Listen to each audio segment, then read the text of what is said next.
రైతులకు మేలు కలిగించే విధంగా ఆచార్య ఎన్జీ రంగా విశ్వవిద్యాలయం మరియు గురజాల వ్యవసాయ శాఖ ఆధ్వర్యంలో దాచేపల్లి మండలం నడికుడి మార్కెట్ యార్డ్లో ఘనంగా కిసాన్ మేళా కార్యక్రమాన్ని నిర్వహించారు.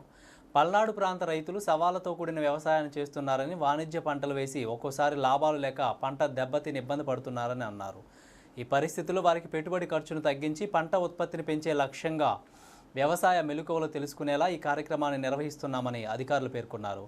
ఈ కార్యక్రమంలో రాష్ట్ర విద్యుత్ శాఖ మంత్రి Guttipati Ravikumar, TDP parliamentary party నేత, FCI Andhra Pradesh chairman Narasaraopet MP లావు కృష్ణదేవరాయలు, గురజాల శాసనసభ్యులు Yarapathineni Srinivasarao, TTD board member Janga Krishnamurthy, Palnadu జిల్లా కలెక్టర్ అరుణ్ బాబు, ఇతర అధికారులు, నాయకులు పాల్గొన్నారు.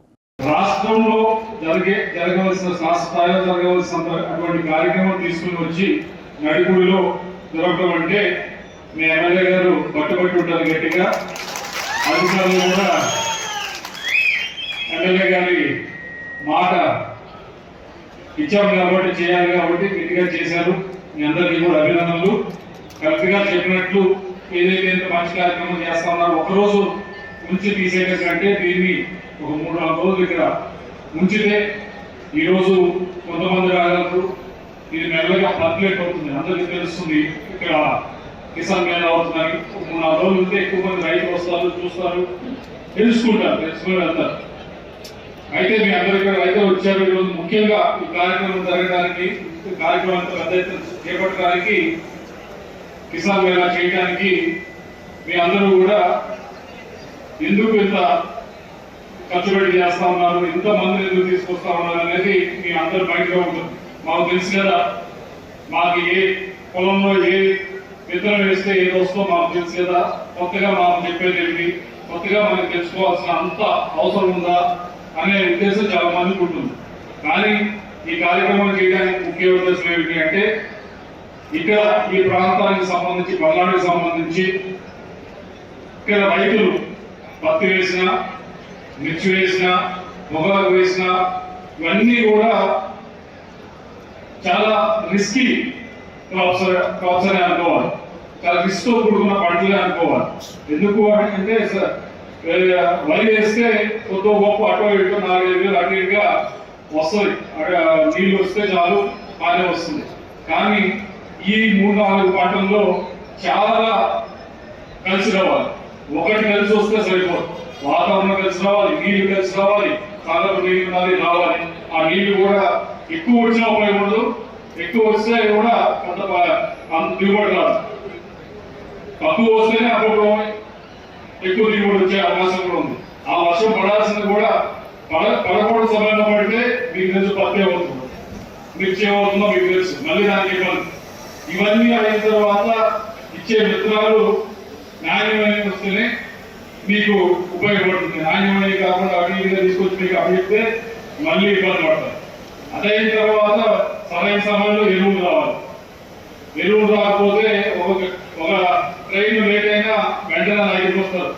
యూరియా లేదండి, ఇంకోటి పొటాష్ లేదండి, ఇంకోటి లేదంటే వెంటనే రైతులు వస్తారు. అది లేట్ అయినా ఇబ్బంది పడే కార్యక్రమం. దాని తర్వాత పెస్టిసైడ్స్, దానికి సంబంధించి నాణ్యమైన వస్తే దాన్ని మనం ఎంత వాడతామో అని కూడా మనం చూడాలి. మనం వాడవలసిన దానికంటే దాదాపు 10 రెట్లు ఎక్కువే. మిర్చి మీద అయితే కాలమైన తక్కువ, దాంట్లో రసాయనాలు కొద్దిగా ఎక్కువగా ఇచ్చే పరిస్థితి వచ్చింది. ఉన్న వాస్తవం ఇది. వాస్తవం మీకు తెలుసు, నేను వేరేగా మాట్లాడాల్సిన అవసరం మీకే తెలుసు ఏమవుతాను. ఇవన్నీ కుదిరితేనే మన చేతికి పంట వస్తుంది. పంట వచ్చిన తర్వాత కూడా రేటు ఉండాలి. ఎక్కువ ఉత్పత్తి వచ్చినా అప్పుడు రేటు ఉండకపోవచ్చు. ఇవన్నీ కలిసి వస్తేనే ఇక్కడ ఈ ప్రాంత రైతులు బాగా చేతికి మంచి బాగా పండినప్పుడు ఎన్ని కలిసి వస్తే దాదాపు ₹1,00,000, ₹1,50,000 కూడా తీసిన రోజులు ఉన్నాయి. కానీ రాని రోజు మాత్రం దాదాపు ఎకరానికి 46,000 కూడిన రోజులు కూడా చూస్తా ఉన్నాం. మనకి వీటికి ఈ సమస్య నుంచి బయటికి రావాలి అంటే మనం ఏం చేయొచ్చు, ఒక అడుగు ముందుకు ఏం వేయచ్చు అనే ఆలోచనతోనే ఈరోజు కిసాన్ మేళా పెట్టాం. అంటే ఏ విధంగా 2 సమస్యలు ఉన్నాయి. మొదటి సమస్య ఉత్పత్తి పెంచడం. అంతే కదా, ఉన్నదానికంటే ఎకరానికి 1000 క్వింటాలు వస్తే దానికి ఒక 20%, 25% ఎలా పెంచవచ్చు అనేది మొదటి. రెండోది పెద్ద సమస్య పరిష్కరించవలసింది ఏంటంటే ఏదైతే మనము దాని మీద ఖర్చు చేస్తా ఉన్నామో, ఎకరం మీద ఖర్చు చేస్తాం, దాన్ని ఎలా తగ్గించడం. ఇప్పుడు ఖర్చు చేస్తా ఉన్నాం మీ అందరికీ తెలుసు. మిర్చి పండించడానికి మీరు వారానికి 2 సార్లు కొడుతున్నారు, 3 సార్లు కొడుతున్నారు. సో 4 సార్లు. సో ఇవన్నీ కూడా అది ఎలా తగ్గించడం, ఈ రెండింటి సమస్యలు. ఒకటి ఉత్పత్తి పెంచడం, ఖర్చు చేసేలా తగ్గించడం ఎలా అని దానికే ఇక్కడ తీసుకురావడం జరిగింది, అధికారులు తీసుకురావడం జరిగింది. కొద్దిగా ఒకరిద్దరు సైంటిస్టులు వచ్చారు. వీళ్ళందరితో పాటుగా ఇక్కడ ఏదైతే షేడ్ నెట్లు పెట్టారు, దాని తర్వాత యంత్రాలు పెట్టారు, ఏదైతే కొనొచ్చనేది వాటితో ఏ విధంగా మనం ఖర్చు పెట్టే ఇన్పుట్ ఏదైతే ఉందో ఎలా తగ్గించుకోవచ్చని, ఆ తర్వాత ఆ షేడ్ నెట్ల మీద సబ్సిడీ అందిస్తా ఉన్నాం, ఎంతవరకు తీసుకోవచ్చు. అలాగే ఉన్న ఏదైతే ఈ 3-4 క్రాప్స్ కాకుండా, ఈ 3-4 పంటలు కాకుండా మన కూరగాయలు రేట్లు వెళ్ళొచ్చా అనే దాన్ని ఆలోచించడానికి మీకు అవకాశం కల్పించడానికి ఈ సభ పెట్టడం జరిగింది.